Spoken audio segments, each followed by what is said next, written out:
Nah, kali ini kita belajar dulu ya. Yang pertama kita belajar tentang penyakit infeksi dulu. Nah, itu disebut khususnya pada infeksi jamur.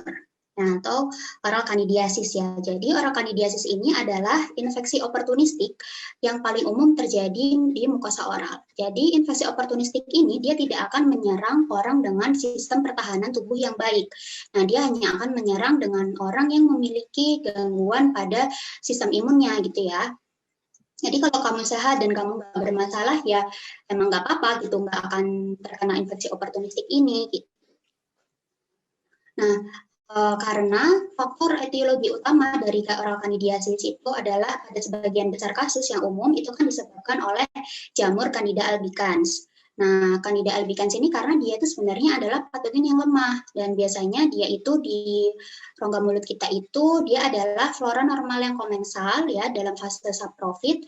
Kemudian, tapi dia bisa berubah jadi organisme yang patogen, jadi berubah jadi tahap parasit, itu karena dikarenakan adanya faktor-faktor predisposisi yang memicu dia sehingga dia jadi patogen. Nah, faktor predisposisinya ada faktor predisposisi lokal dan juga sistemik. Nah, nanti kita bahas di slide selanjutnya. Nah, secara khusus kali ini saya akan menjelaskan tentang yang ini ya, ada candidiasis classification yang erythematous candidiasis. Jadi saya akan bahas yang akut, ada akut atropik candidiasis dan juga untuk yang kronik ada kronik atropik candidiasis. Next.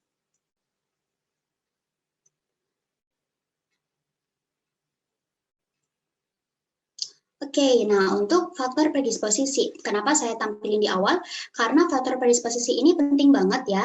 Pada intinya, teman-teman itu untuk mendiagnosis suatu lesi oral candidiasis, si pasien ini itu harus dia punya faktor-faktor predisposisi yang tertera di antara list-list berikut ini gitu ya, baik dari faktor predisposisi lokal ataupun sistemik. Jadi yang membedakan salah satunya itu disebut lesi infeksi jamur karena dia memang si pasien ini memiliki faktor predisposisi yang relate untuk menyebabkan oral candidiasis.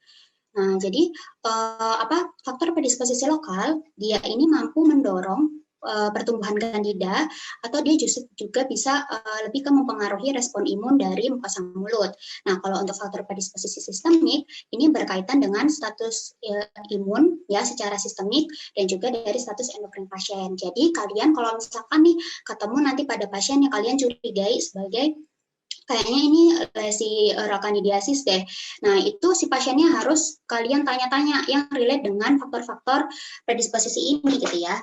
Oke, mungkin saya bahas satu-satu ya gitu. Dari mulai yang faktor lokal, ini yang saya kotak-kotakin, ini adalah yang sering keluar di skenario UKMP 2DG dan juga yang lebih yang familiar lah kita temui di masyarakat gitu ya. Jadi yang pertama ada dari faktor lokal, ada denture wearing, jadi pemakaian denture.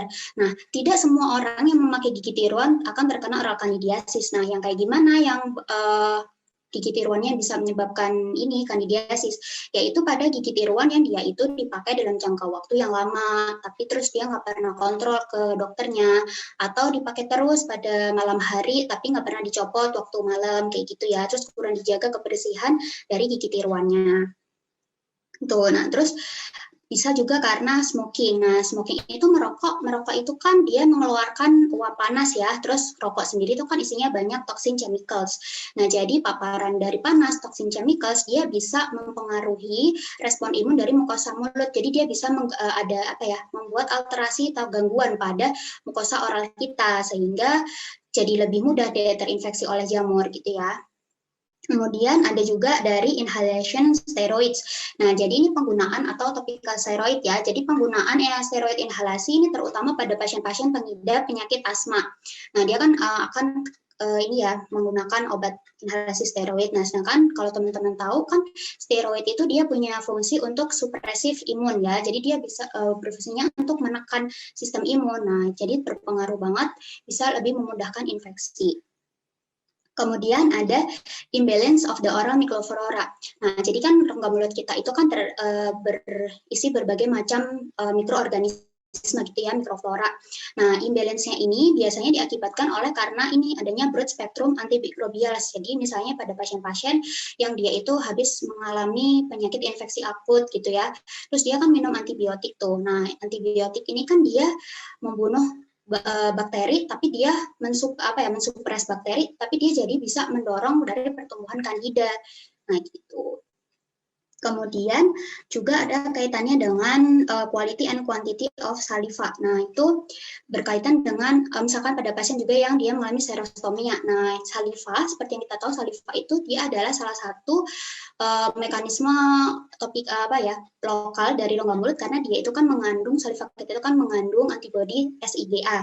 Nah, itu kan bisa membantu juga dalam sistem imun. Jadi kalau misalkan ada gangguan masalah di saliva, nah maka bisa memudahkan infeksi.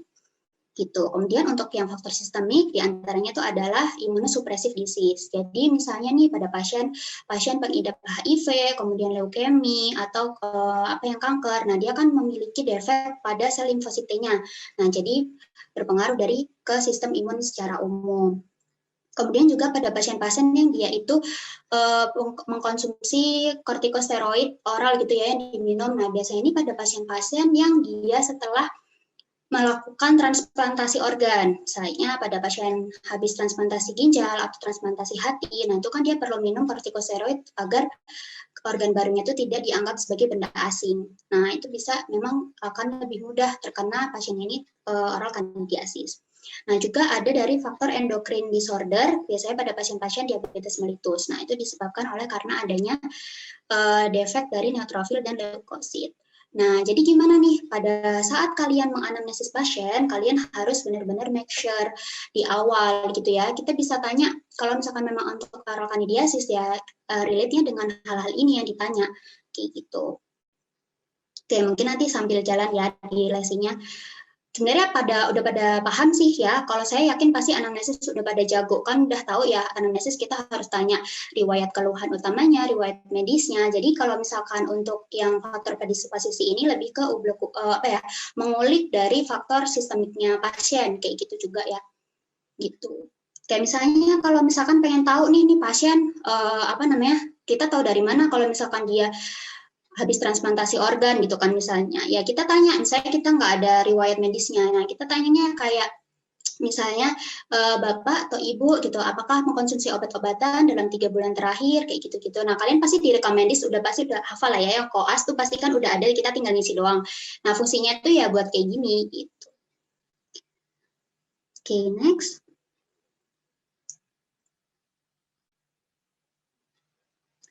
Oke, nah pertama kita akan bahas langsung ya ke lesi yang pertama, yaitu erythematous candidiasis yang akut atropik candidiasis.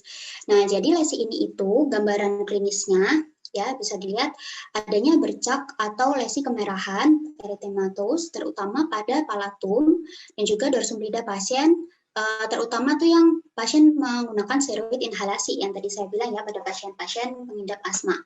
Nah, jadi eritemanya di sini itu disebabkan karena adanya atrofi dari epitel dan juga dari peningkatan vaskularisasi.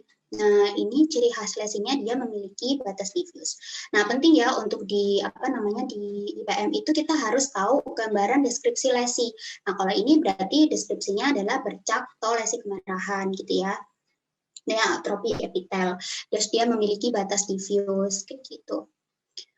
Nah, selain itu juga bisa nih kalau yang di gambaran di samping kanan ini dia adanya gambaran lidahnya botak gitu ya. Nah, ini lidahnya ini mengalami depapilasi.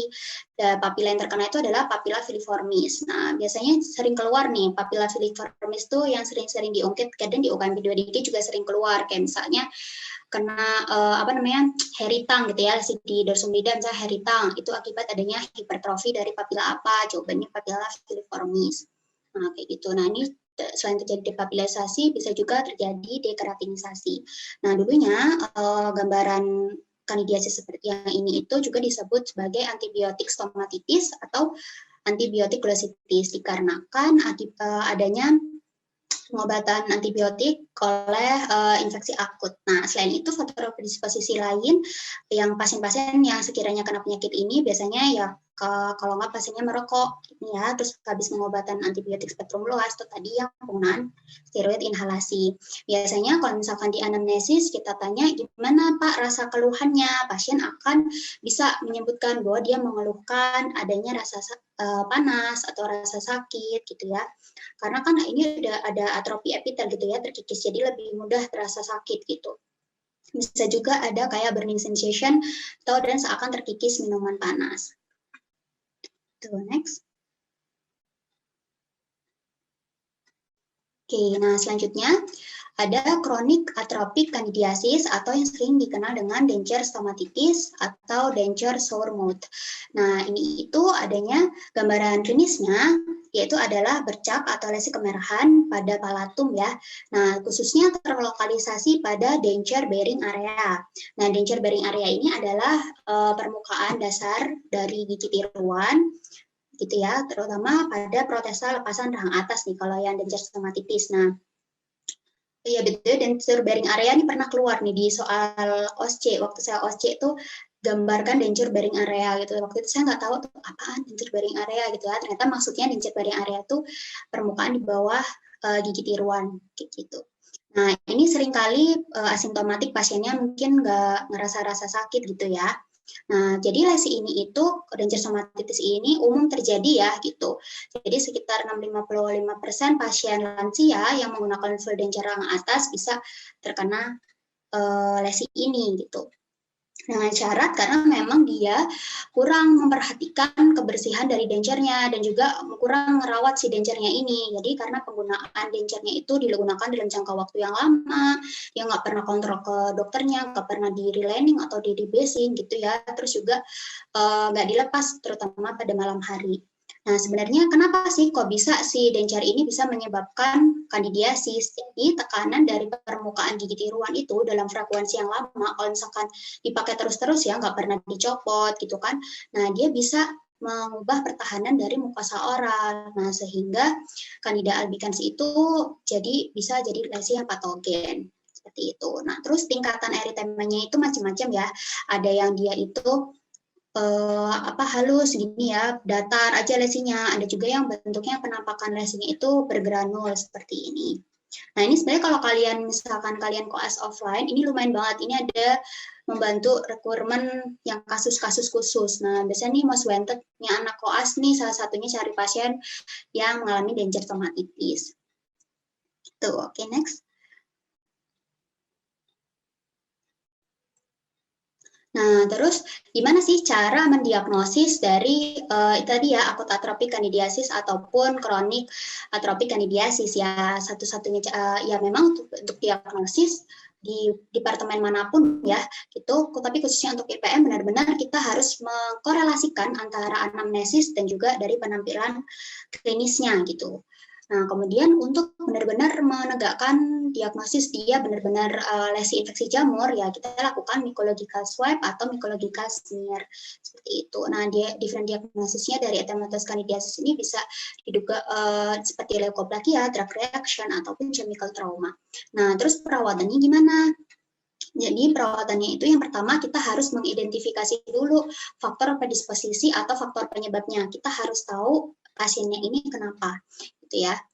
Nah, terus ketika kita udah tahu dari faktor-faktor predisposisi yang tadi saya sebutkan di awal, baik yang lokal maupun sistemik, nah kita menginstruksikan pasien untuk benar-benar menghilangkan atau untuk mengurangi ya, atau benar-benar bisa menghilangkan faktor predisposisinya itu. Nah, jadi kayak misalnya, kalau misalnya tadi pasien penggunaan steroid inhalasi, nah pasiennya kan mungkin nggak bisa ini ya lepas inhalasi steroidnya, ya udah berarti pasiennya kita instruksikan untuk lebih menjaga oral hygiene-nya. Jadi kita minta pasiennya untuk berkumur atau menyikat gigi dan rongga mulutnya setiap selesai memakai inhaler. Kemudian juga kita bisa merujuk atau mengkonsul ke dokter umum atau ke dokter spesialis yang merawat si pasien itu untuk melakukan penggantian jenis obat. Misalnya medikasinya diganti yang golongan non steroid atau diganti dosisnya jadi yang paling rendah gitu. Terus kalau misalkan kita punya pasien denture stomatitis, nah kita perlu memberikan instruksi pasiennya khususnya menjaga OH dan juga meningkatkan kebersihan dari gigi tiruannya gitu ya. Jadi pasiennya nggak boleh dimakan saat tidur. Terus kalian bilang ke pasien kalau membersihkan gencernya itu, gigi tiruan itu nggak cukup hanya dengan disikat. Kenapa? Karena mikroorganisme, kemudian sisa-sisa makanan, terus sel epitel yang terdeskuamasi, dia itu bisa terjebak dalam porositas gigi tiruan. Misalnya yang akrilik ya, gigi tiruan akrilik ya. Nah, itu kurang kalau misalkan cuman pakai disikat dengan physical ini ya, cuma dibersihkan secara fisik gitu. Tapi sebenarnya perlu juga direndam dengan bahan gencer cleaner yang dia itu memiliki sifat antimikroba. Nah, kayak gitu. Selain itu, karena ini kan penting banget ya menghilangkan faktor etiologinya. Kalau misalkan kita cuma memberikan obat, tapi etiologinya tidak dihilangkan, ya nggak akan pernah bisa sembuh gitu ya. Nah, jadi terapinya karena infeksi jamur, maka kita memberikan terapi antifungal.